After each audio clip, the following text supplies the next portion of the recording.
ધોરણ 5ની અંદર English ગ્રામરમાં picture description એ આપણે આજે લઈશું. પિક્ચર ડિસ્ક્રિપ્શનનો મતલબ એ થાય છે કે પિક્ચર્સ તમને આપેલું હોય, ચિત્ર તમને આપેલું હોય, એના પરથી તમારે ક્વેશ્ચન આન્સર અથવા તો બ્લેન્ક્સ કરવાની હોય છે. કૌંસમાં આપેલા શબ્દોનો ઉપયોગ કરીને ચિત્રનું વર્ણન પૂરું કરો. તમે અહીંયા જુઓ છો, આપણને અહીંયા રેલવે સ્ટેશનનું પિક્ચર્સ આપેલું છે. અહીંયા રેલવેની પટરી તમને દેખાતી હશે. અહીં રેલવે પ્લેટફોર્મ છે. રેલવે પ્લેટફોર્મ પર ઘણા પેસેન્જર બેઠા છે તો ઘણા પેસેન્જર ઊભા રહ્યા છે. અને સામે આ રેલવે ટ્રેકને ક્રોસ કરવા માટે એક બ્રિજ છે જે એક પ્લેટફોર્મથી બીજા પ્લેટફોર્મ પર આપણને લઈ જાય છે. હવે આપણે જોઈશું એની બ્લેન્ક્સ જે તમને અહીંયા આપેલી છે.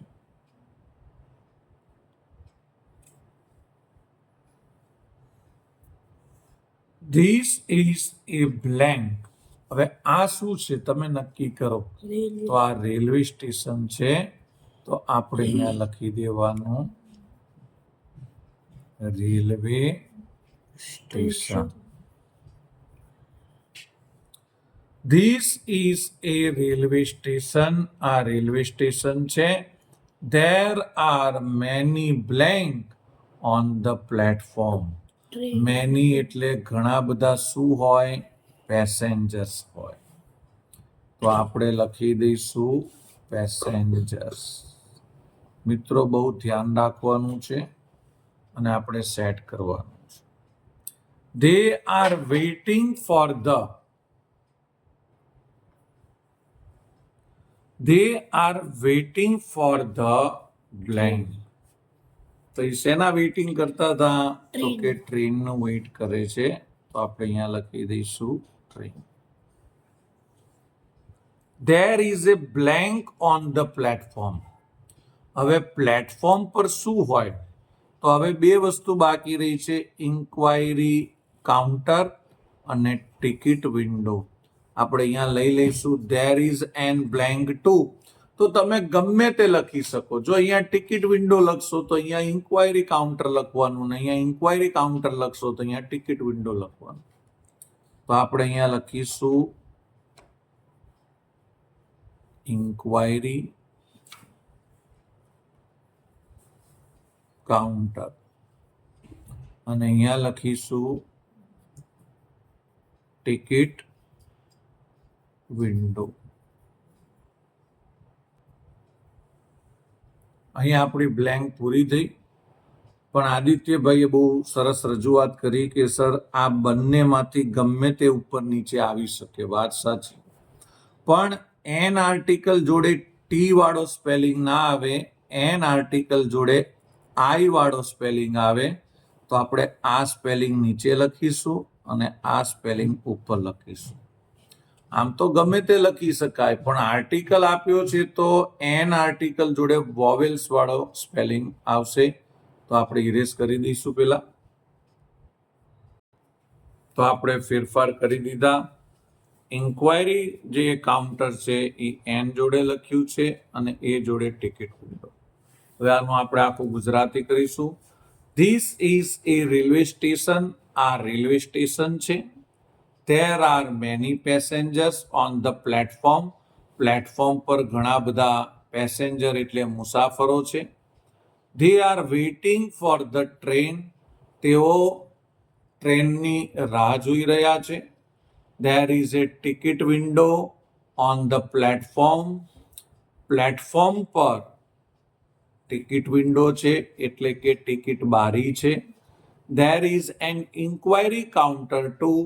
અને ત્યાં ઇન્ક્વાયરી કાઉન્ટર પણ છે. ઇન્ક્વાયરી કાઉન્ટર પણ છે એટલે કે પૂછપરછ કાઉન્ટર પણ છે. તો ચાલો હવે આપણે નવું લઈશું. અહીંયા તમે પિક્ચર જોઈ શકો છો, ચિત્ર જોઈ શકો છો. આ સવિતાબેન અહીંયા દીવા મૂકી રહ્યા છે. રવિ અહીંયા તારા મંત્ર સળગાવી રહ્યો છે. અને પૂનમબેન રંગોળી કરી રહ્યા છે. હવે આપણે જોઈશું આ આખું ચિત્ર જોતા આપણને એવું લાગે છે કે આ લોકોના ઘરે દિવાળીનો માહોલ છે અને દિવાળીમાં આ જે અહીંયા રંગોળી પૂરાય છે, આ બાજુ તારામંતર સળગાવાય છે, તો આ બાજુ સવિતાબેન શું મૂકે છે? દીવા પ્રગટાવીને મૂકે છે. તો હવે આપણે એની બ્લેન્ક્સ કરીશું.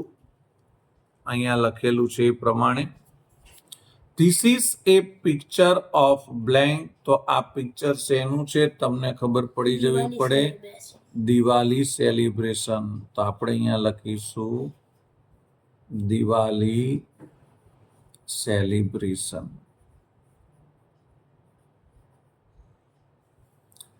એ ગર્લ ઇઝ બ્લેન્ક. તો ગર્લ શું કરી રહી છે? તો કે ડ્રોઈંગ એ રંગોલી. તો અહીંયા લખીશું drawing A rangoli. Har brother is lighting. એના જે બ્રધર જે છે, તેનો ભાઈ છે, એ શું સળગાવી રહ્યો છે? Fire crackers. હવે આપણે કરવાનું છે fire crackers.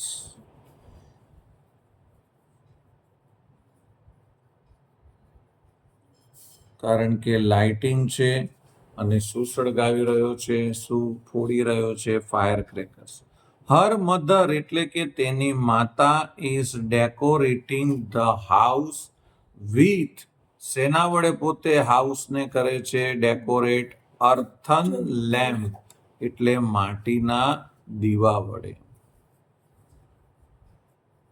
Earthen lamps. There is a festoon blank. Festoon on the door. હવે તમે કહેશો કે આ ફેસ્ટૂન એટલે શું? તો ફેસ્ટૂન શું છે એ હું તમને બતાવી દઉં. અહીંયા ફેસ્ટૂન એ એક જાતનું તોરણ છે. તમે જોઈ શકતા હશો ડોરની ઉપર શું છે? અહીંયા તોરણ છે. તો આખો પેરેગ્રાફનું આપણે ગુજરાતી કરી લઈશું. This is A picture of Diwali celebration. આ ચિત્ર દિવાળીના ઉત્સવનું છે. એ ગર્લ ઇઝ ડ્રોઈંગ એ રંગોલી. છોકરી એ રંગોળી પૂરી રહી છે, કરી રહી છે. હર brother is lighting fire crackers. તેનો ભાઈ ફટાકડા ફોડી રહ્યો છે. Her mother is decorating the house with earthen lamp. તેની માતા દીવા વડે ઘરને શણગારે છે. There is a festoon on the door. દરવાજાની ઉપર તોરણ લગાવેલું છે. અહીંયા આપણને પિક્ચર્સ આપ્યું છે. પિક્ચર્સ દેખીતું જ ખબર પડી જાય છે કે અહીંયા ઉત્તરાયણ આવેલી છે. બધા લોકો ઉત્તરાયણમાં શું કરે છે? પતંગ ચગાવી રહ્યા છે. આ જે ભાઈ છે એ તો શું કરી રહ્યા છે? તો કે એ ભાઈ કરે છે પતંગને કિન્નાસ બાંધે છે. અહીંયા જે એક ભાઈ અને બેન છે એ તલ સાંકરી ખાતા લાગે છે.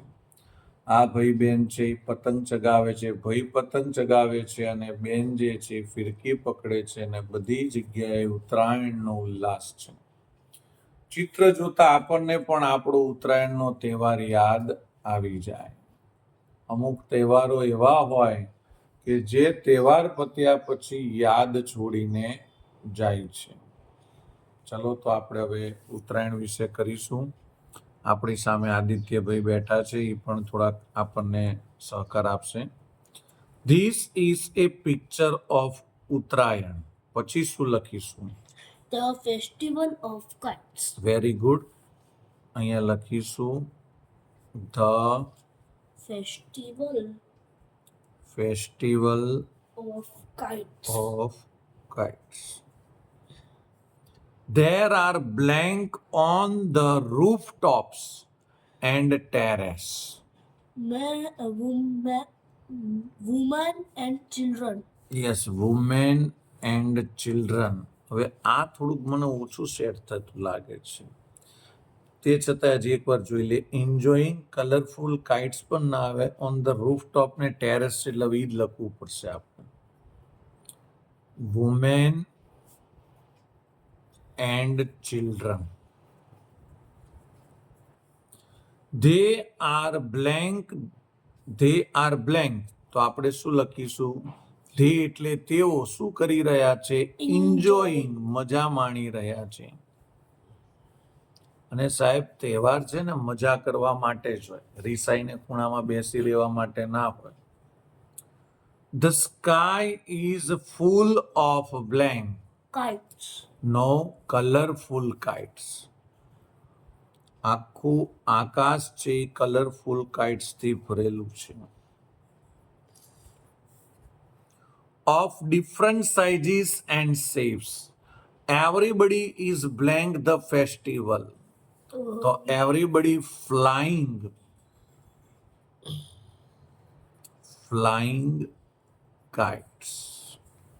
હવે અહીંયા મેન રહી જાય છે, એનો મતલબ એ છે કે આ બ્લેન્કમાં આપણે મેન લખવાનું રહી ગયું છે. Men, women and children. તો હવે આપણે આ આખો જે પિક્ચર્સ છે એની જે બ્લેન્કનો પેરેગ્રાફ છે એ ચલાવી દઈશું. This is A picture of Uttarayan, the festival of kites. આ ઉત્તરાયણનું ચિત્ર છે જે પતંગનો ઉત્સવ બતાવે છે, અથવા તો આ પતંગના ઉત્સવનો ઉત્તરાયણનું ચિત્ર છે. There are men, women and children on the rooftops and terrace. માણસો એટલે કે પુરુષો, સ્ત્રીઓ અને બાળકો છાપરાઓ ઉપર અને ધાબા ઉપર પતંગ ચગાવી રહ્યા છે.